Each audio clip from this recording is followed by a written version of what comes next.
बोल मेरे श्री सद्गुरु महाराज की जय। थोड़ी सुस्ती पड़ी हुई है, थोड़े जयकारे से कहते हैं कि जो हम मन वचन से कुछ सारा दिन में बुरे कर्म करते हो साफ हो जाते हैं। जब गुरु महाराज की हाजिरी लगती है तो जोर से दोनों हाथ खड़े करके, और जो हाथ खड़े नहीं करता उसके जो दूसरे वाले हैं उसके पाप उसको चले जाते हैं। इसलिए सारे हाथ खड़े करेंगे, बोलिए जयकारा बोलो श्री महाराज की जय, बोलो श्री परमहंस दयाल जी महाराज की जय, बोलो नगली निवासी सदगुरु भगवान की जय, बोलो अम्बाला वाले सदगुरु महाराज की जय, बोलो सारे संतन समाज की जय। सत्यं बोधमयं नरोममलं प्रत्यक्षमेव सर्वेश्वरं रत्नैर्मण्डित शिरशुभ्रमुक्तं श्वेताम्बरे शोभितं मुक्तामाल्यभूषितं च हृदयं सिंहासने संस्थितं भक्तानां वरदं प्रसन्नवदनं श्री सद्गुरुं नमाम्यहम्, श्री सद्गुरुं नमाम्यहम्। बंदो चरण सरोज गुरु मुद मंगलाकार, जेहि सेवत नर होते भव सागर से पार, भव सागर से पार। गुरु जी के सिमरण मात्र से नाशत विघ्न अनंत, ताते सर्वारंभ में ध्यावत है सब संत, ध्यावत है सब संत। जेहि खोजत ब्रह्मांड के, जेहि खोजत ब्रह्मांड के, सुर नर मुनि और देवा, कहत कबीर सुन साधुआ, कर सतगुरु की सेवा, कर सतगुरु की सेवा।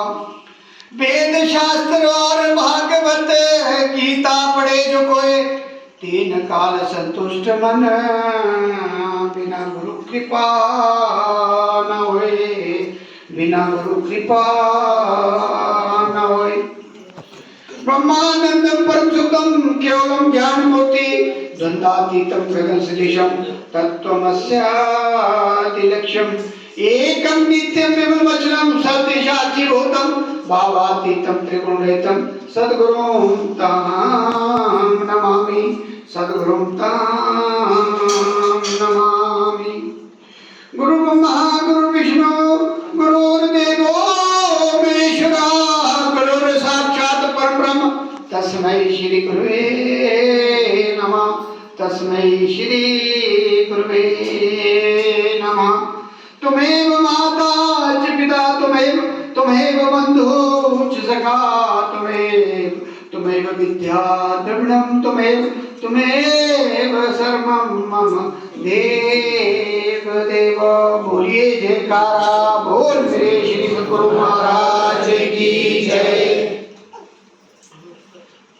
जगत बंदनिया प्रातः समनिया सभी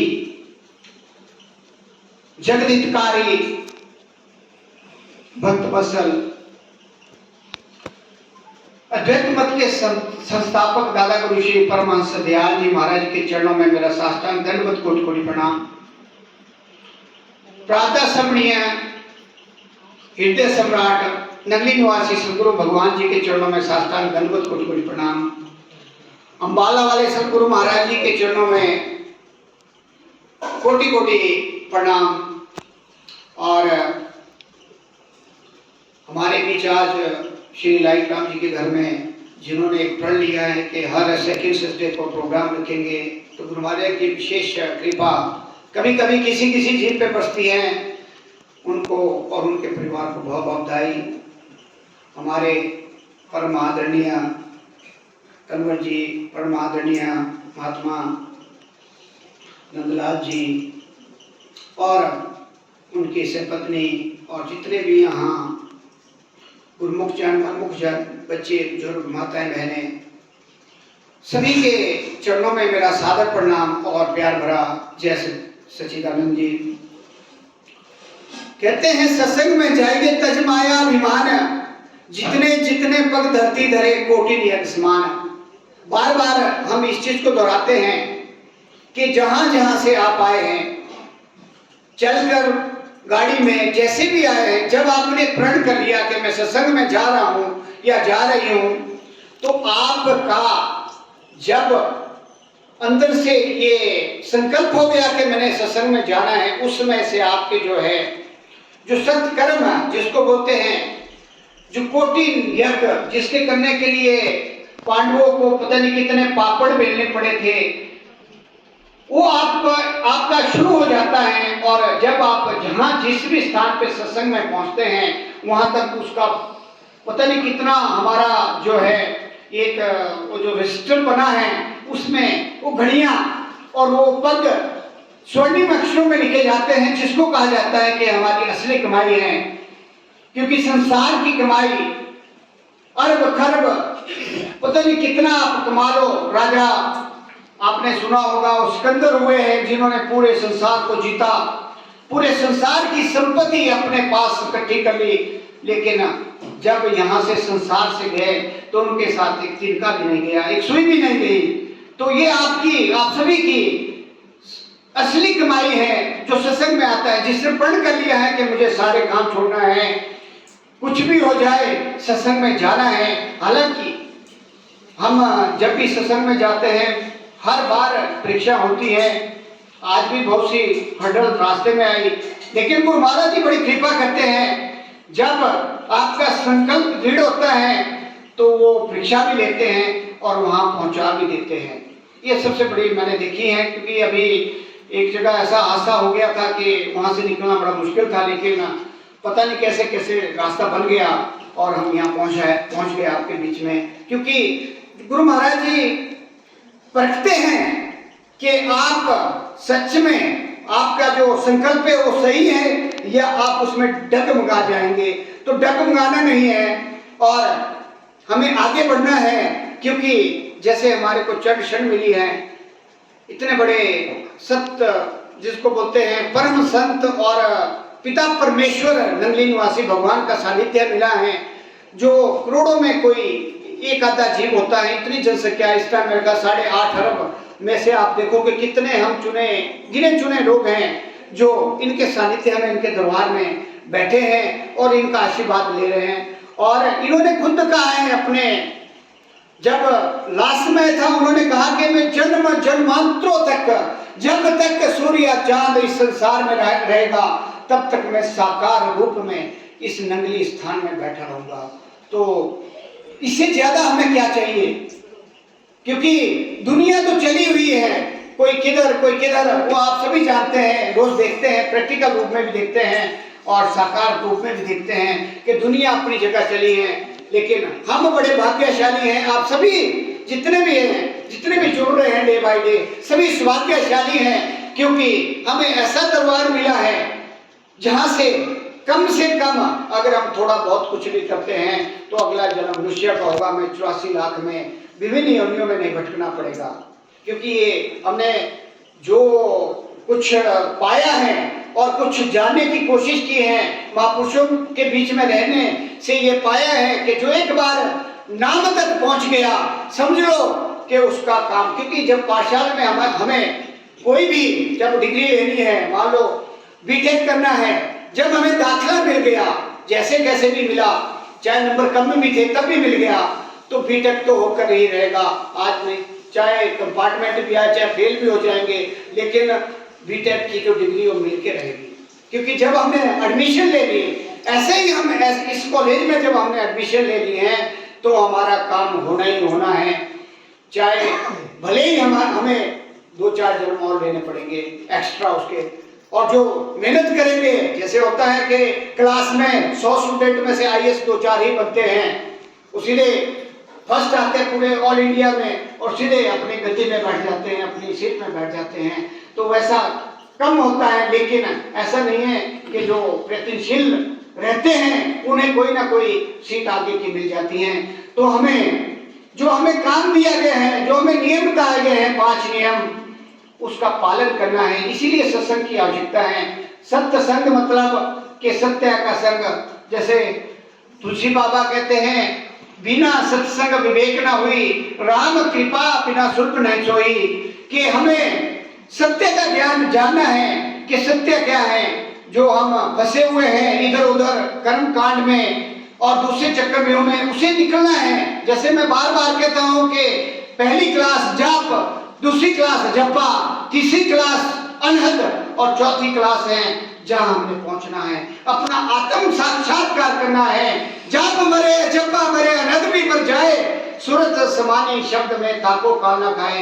कबीर जी ने इन 4 लाइनों में ही पूरे हमारा जितना प्रसंग है, हम कहीं से घूम के आए गाड़ी जैसे, कहीं से भी जाए, हम जहां हमारा डेस्टिनेशन होगा वहीं पहुंचेंगे। चाहे पूर्व से चले, चाहे पश्चिम में चले, चाहे उत्तर से चले, चाहे दक्षिण से।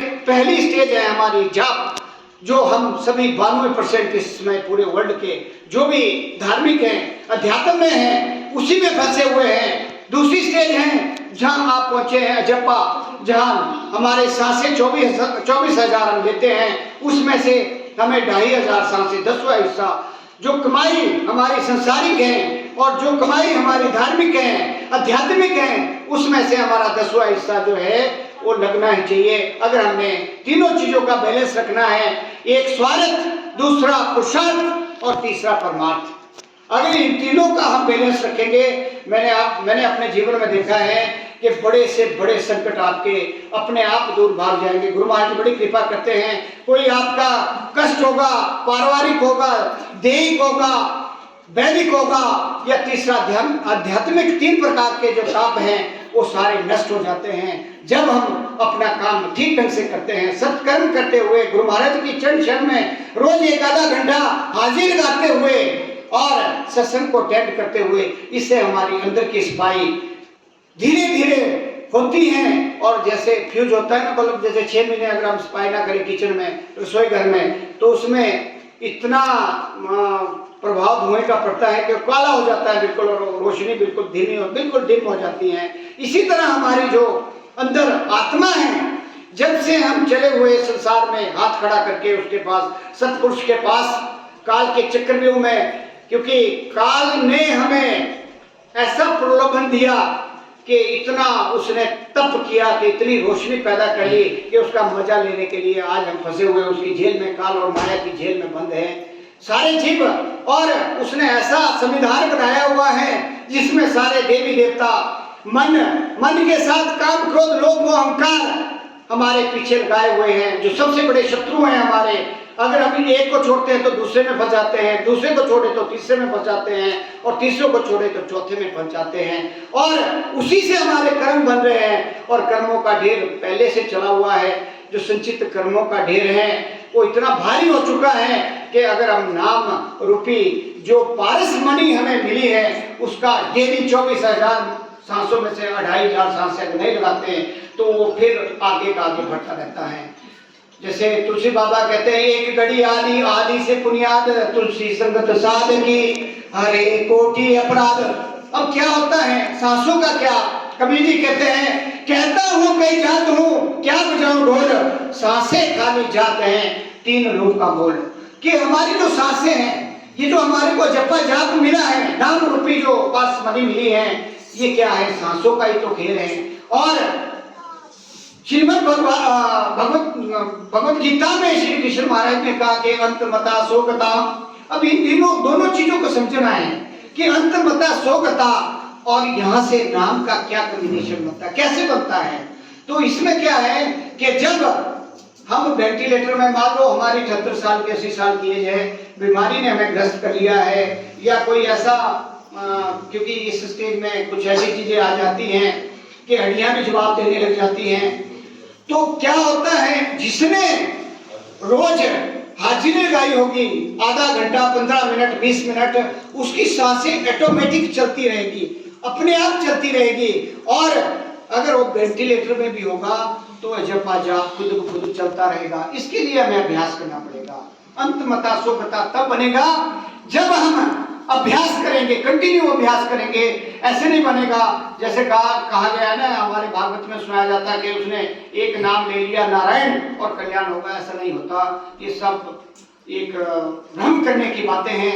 एक दिन में कुछ नहीं होता, धीरे धीरे रेमना, धीरे सब कुछ होए, मालिक सींचे 100 घड़ा, ऋतु आए फल होए, तभी आपको फसल मिलेगी। जैसे आपने कणक बीजी थी 4, 5, 6 महीने पहले, तो आज उसका फल मिला है। ऐसे नहीं होगा जैसे भ्रम में डाला जाता है कि एक बार नारायण का नाम ले लिया कि हो गया कल्याण। नहीं, ऐसा नहीं होगा। हमें अंतमता स्वगता बनाने के लिए डेली अभ्यास करना होगा, और जो डेली अभ्यास करता है उसका अगला स्टेज, तीसरा स्टेज आ जाता है अनंत वाणी, जो अपने आप चलती है।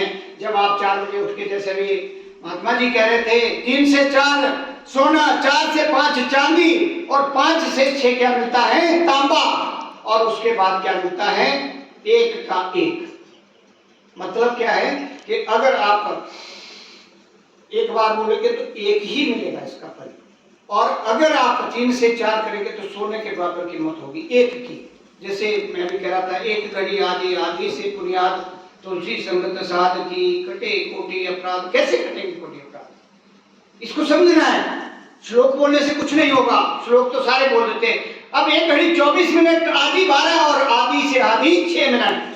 अब जब आप नाम, अब आपका अपना अपना अभ्यास होगा, जैसे महात्मा जी ने बताया, या जैसे आपके हेड साहब बताते हैं, या जैसे आपके पुराने गुरु मुख बताते हैं। मेरे हिसाब से 6 सेकंड से 10 सेकंड का टाइम 24 सेकंड होता है। हम सांस ऊपर लेने और नीचे छोड़ने में थोड़ा हमें टिकना पड़ता है, और ये प्रोसेस कितने, हम अगर 10 सेकंड भी रखते हैं, गुरबाणी में आता है, महापुरुषों से मैंने इसे पाया है कि हर जीव के अंदर 3.5 करोड़ रोम है।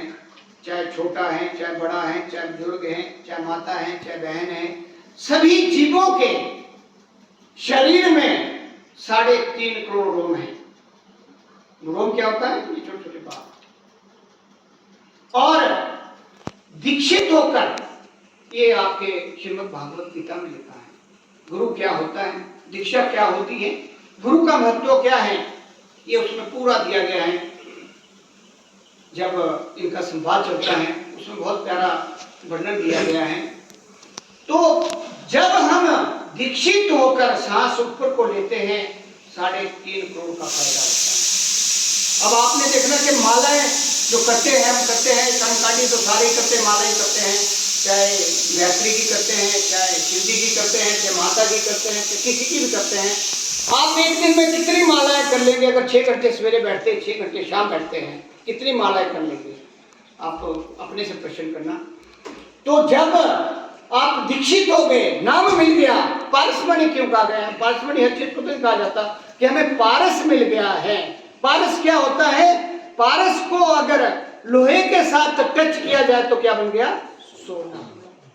इसलिए इसको पारसमणि कहा। जहां भी आप महापुरुषों के वचन सुनोगे, जहां भी आप महापुरुषों की किताबों को पढ़ेंगे, वहां पारसमणि इसको कहा गया है, या हीरा कहा गया है। हीरे की वैल्यू इतनी होती है कि पूरे संसार की, कई बार हीरे की वैल्यू, मैंने एक सत्संग दिया था कि एक पूरे राजा के पास ले जाने के बाद जब उसका आलंकन किया गया जोहरी द्वारा, तो उसके पूरे राज्य की जितनी उसके पास संपत्ति वो उसको पूरा नहीं कर पाई। एक छोटा सा, एक लाल का एक पीस था वो। तो हीरा पारसमणि इसलिए कहा गया है कि जब सांस ऊपर जावे 3.5 करोड़ और सांस नीचे आवे 3.5 करोड़, कहने का मतलब कि 6 सेकंड और 10 सेकंड के बीच आपको कितना मिला? 7 करोड़। मालाएं कितनी कर लोगे? पूरे जीवन में कर पाओगे 7 करोड़ की? आप गिनती करना, चलो वैसे देखना कितनी करेंगे, फिर अपने जीवन को लगाना, 60 से उसको गुणा करना, आप करेंगे। इसलिए इसको पारसमणि कहा गया। ऐसे नहीं समझना ये आराम से मिल रहा है। पहले 22 30 साल जाना पड़ता था, उनकी सेवा करनी पड़ती थी, फिर देखते थे कि वो पात्र बना, उसकी परीक्षाएं होती थी। सुनाएंगे इसके बारे में कैसे परीक्षाएं होती थी। कई बार तो आग में झोंका जाता था, आया सही रास्ते में। आज तो आपको चटमंगनी पट पे इसमें लिखा है कि जो भक्ति सतयुग में 1000 वर्ष में होती थी, वो आप एक दिन में कर सकते हैं। आज ऐसा समय है, और फिर भी अगर हम सो रहे तो फिर तो हमारे से कौन होगा? जो बोलते हैं दुर्भाग्यशाली जिसको बोलते हैं। तो इसलिए कलयुग को, ये कलयुग तो नाम दिया गया है, कल का युग है। मतलब इस समय ये मतलब हमारे को तरने का सबसे बढ़िया सुनहरा मौका है। गृहस्थ का सारा कार्य करते हुए हम अपने लोक तक पहुंच सकते। तो इसीलिए अगर हम 6 सेकंड से इसको बाहर करेंगे तो 10 छिके 60, मतलब जो है 1 मिनट में हमारे सीधे कितने हो गए, 60 और 70 करोड़ के बीच में हो गया। और 6 मिनट करेंगे, डिवाइड करो, हमारे पास संख्या नहीं बनेगी। 6 मिनट में अगर हम 24 घंटे में 6 मिनट भी नाम अगर ठीक ढंग से जाप करते हैं तो आपके मनसा वचना कर्मणा से किए गए हुए पाप, जो हम आंखों से देखते, कानों से सुनते, मुंह से बोलते हैं, पता नहीं क्या क्या करते सारा दिन में, क्योंकि ये जो इंद्रिय है ना, ये सारी हमारी जो उल्टे काम करती है, मन जो है उल्टे काम की तरफ भागता है, उनको सारे को मिला के पाँव के नीचे हम पता नहीं, अब कई बार हमने लकड़ियों में देखा कि इतने कीड़े होते हैं, हम जला देते हैं, कितनी हत्याएं होती हैं। वो क्या होता है, उसका सारा कम्बिनेशन 6 मिनट में पूरा हो जाता है। 6 मिनट में आपका जो है 24 घंटे में अगर करते हैं, आप नहीं करते तो आपका एरिया बनेगा कर्मों का। अगर करते हैं 6 मिनट में दिन और रात में किए गए मनसा वचना कर्मा के सारे साफ हो जाते हैं। 12 मिनट करेंगे आपका ग्राफ ऊपर की तरफ बढ़ता है, 24 मिनट करेंगे और ग्राफ ऊपर बढ़ता है। और अगर आप 2.5 घंटा करते हैं तो आप खुद लगाइए कि हम कहाँ पहुंचेंगे। वो जो हम करोड़ों वर्षों से चले आए हुए हैं, ये जीव हम पता नहीं कितने करोड़ों वर्षों से बैठे हैं, यहाँ तो यहाँ थोड़ी बैठे थे, हम ऊपर होते उस रोशनी में जहाँ एक रोम में करोड़ों सूरज है, एक रोम में करोड़ों शिव जी हैं, एक रोम में करोड़ों विष्णु हैं, एक रोम में करोड़ों माता हैं। उस रोम में उस जगह से हम आए हुए, या तो कुछ भी नहीं, हम इन्हीं के चक्करों में फंसे। तो इसीलिए इस चीज को जानना है, हमने समझना है कि सत्संग का मतलब क्या है। सत्संग का मतलब नाचना गाना या वो कर लिया थोड़ी देर ताड़ी गाना नहीं है। हमने ये समझना है कि मैं कौन हूँ, मैं कहाँ से आया हूँ, मुझे कहाँ जाना है और मेरा आने का मकसद इस संसार में क्या है, इसको साथ साथ जाना है। जो मैंने 3 चीजें बताई, स्वार्थ, पुरुषार्थ और परमार्थ। स्वार्थ क्या है, जो हम नौकरी कर रहे हैं, धंधा कर रहे हैं, हम दिहाड़ी लगा रहे हैं, स्वार्थ है, ये संसार के लिए है, परिवार को पालने के लिए हमारा कर्तव्य है। अगर इसको हम छोड़ देते हैं, तो कई बोलते हैं कि चलो संन्यास लेते, संन्यास ऐसे थोड़ी लिया जाता। संन्यास तब बनता है, चौथा आश्रम इसलिए रखा गया है, 4 आश्रम बताए गए हैं, वहां से आपको ये जो हमारी लाइबिलिटी दी गई उससे निवृत्त होना पड़ेगा। आपकी जिम्मेदारी है, क्योंकि आपका उनका पिछला हिसाब ताब है, उस हिसाब ताब को अगर बीच में छोड़ोगे फिर आना पड़ेगा, वहीं आना पड़ेगा, कैसे भी बन के आना पड़ेगा, बिल्ली कुत्ता बन के आना पड़ेगा, लेकिन हिसाब ताब पे नहीं आना पड़ेगा, कर्मों का खेल। इसलिए हमें अपना स्वार्थ, फिर पुरुषार्थ, पुरुषार्थ जो ये कर रहे हैं आज भाई साहब, आज इन्होंने लंगर रखा है, इतने लोग बटे, इतने लोगों को आज आध्यात्मिक जो हाजिरी लगी है, ये सारा क्या है, पुरुषार्थ है। और अध्यात्म क्या है जो आप सुन रहे हैं, ये आपकी सत्संग की घड़ियां स्वर्णिम अक्षरों में लिखी जाएगी। ये तीनों चीजें यहाँ आपको मिल रही हैं। और ये अगर आपका चलता रहता, कम्युनिकेशन बराबर चलता रहता है, तो आप कोई नहीं रोक सकता कि हम सीधा त्रिपुटी से जब हम अंदर की सैर करते हैं, 4 रास्ते बनाए हैं, सीधा रास्ता हमारा अपने घर का, निज धाम बोलते हैं जिसको, अपना करें। सारी किराए के, हम सारा शील किराए का है, 24,000 से खर्चा है, आमदनी आपने खुद देखनी है कि कितनी है। वैसे ही जैसे हम दिन में मान लो हम 700 की दिहाड़ी लगाते हैं, तो जैसे कैलकुलेशन करते हुए हमारा महीने का इतना बनेगा, 30 सप्ताह 7,000 रुपया बना, ऐसे ही हमने यहाँ भी लगाना है कि मैंने आज कितनी कमाई की और कितनी गुआई का भी होता है, क्योंकि जैसे पड़ोसी से झगड़ा कर लिया, चुगली कर ली, रिवर्स भी लगता है। हमारे पास आते हैं ना केस ऊपर, वहाँ बड़ा हम देखते कि छोटी सी क्यारी है, छोटा सा वो है, जो मनमुख होता है, मन के मते में जब चलता है उसको होश ही नहीं होती, वो कर्मों का और ढेर बनाता है, और साथ में दूसरों को भी उलझा देता है। लेकिन दूसरा का समझदार होगा तो वो धीरे धीरे गुरु महाराज उस पर कृपा करते, तो धीरे धीरे होती है, एकदम से नहीं होती है, मैंने ऐसा देखा है, होती है। यहाँ भी कई ऐसे एग्जाम्पल है। लेकिन मार्केश होते हैं ना पीरियड, वो निकलेगा, उसमें आपको उलझाए रखेगा। लेकिन जो समझदार होगा वो बोलते हैं सुख में भी बराबर हैं, दुख में भी बराबर हैं, समभाव में अगर हम चले रहेंगे कुछ नहीं होता, कोई बात नहीं। अगर दुख आया कोई बात नहीं, शरीर में कष्ट होता है, कई बार बड़े दुखी हो जाते हैं कि मैं बीमार होगा, मैं कहता हूँ कि कोई बात नहीं, ये आपका पीरियड है, कट रहा है, धीरे धीरे कट रहा है, कम से कम आप काम तो कर रहे हैं, सब कुछ हो रहा है। तो इसको सुख और दुख को बराबर लेना है, सबको समभाव से देखना है, और कोशिश करनी है कि हम जो ये चक्रव्यूह वाले हैं, जो मनमुख, इनसे बचे रहें, और जहाँ भी जाए वहाँ एक दूसरे की बात ना करें, बजाय ये है कि हम अपनी बात करें कि मैंने क्या करना है। अगर हम दूसरों की करेंगे तो उसका जो पाप है वो 10 गुना हमारे को चढ़ता है। ध्यान रहे, जो भी कई बार मैंने देखा लेडीज 4-5 इकट्ठी होती है, बहुत जगह देखा, तो उनके क्या होता है कि बड़ी बातें चलती है। तो मैं सत्संग में कहता हूँ कि जो भी इसमें जुड़ गया नाम से, उनको सत्संग की बात करनी चाहिए। वहाँ मान लो 2-4 इकट्ठी भी हो गई तो किसी हाँ फलानी जगह में ऐसा सत्संग हुआ, किसी की चर्चा कर दी, उसमें क्या होगा कि आपका वो ग्राफ बनेगा, ऊपर की तरफ चढ़ेगा। मान लो आपने नाम नहीं जपा सवेरे उठ के, तो वो ग्राफ उसमें जुड़ेगा। जो आप आरती करेंगे वो भी आपका जुड़ेगा। अगर सवेरे शाम आप आरती करते पाठ करते हैं, जैसे गुरु महिमा में दिया गया है, उसका बड़ा महत्व आप देखना, उसकी लास्ट लाइनें पढ़ना, उसमें क्या लिखा है आप पढ़ना कभी, मतलब जो आप पढ़ते हैं उसको देखा करो कि उनमें 5 लास्ट की लाइनें पढ़ना, उसमें कितना महत्व दिया गया है उस पढ़ने का, गुरु महिमा को पढ़ने का। ये चीज़ें सारी देखनी है। तो समय काफ़ी हो गया, मैं जो बोलना चाहता था वो नहीं बोला गया, पर जो गुरु महाराज जी निकालते हैं हमारे बस की बात नहीं होती। जैसा मतलब ये वातावरण बनता है वैसा ही सत्संग होता है। तो मैं सभी से क्षमा चाहूँगा अगर कोई किसी, कई बार ऐसा होता है शब्द निकल जाते हैं, हमारे गुरु महाराज जी बुलाते हैं तो कोई ऐसा शब्द निकला तो सभी माफ करें। तो बोलिए जयकारा, बोलो मेरे श्री सदगुरु महाराज की जय, बोलो श्री परमहंस दयाल जी महाराज की जय, बोलो डमली निवासी सदगुरु भगवान की जय, बोलो माला वाले सदगुरु महाराज की जय, बोलो सारे संतन समाज की जय, बोलो नंद कंद भगवान की जय, बोलो सारी संगत की जय, बोलो साचे दरबार की जय, बोलो आज के आनंद की जय। सर्वे भवन्तु सुखिनः, सर्वे सन्तु निरामया, सर्वे भद्राणि पश्यन्तु मां कश्चित् दुःख भाग् भवेत्। बोलिए जयकारा, बोलो श्री सद्गुरु महाराज की।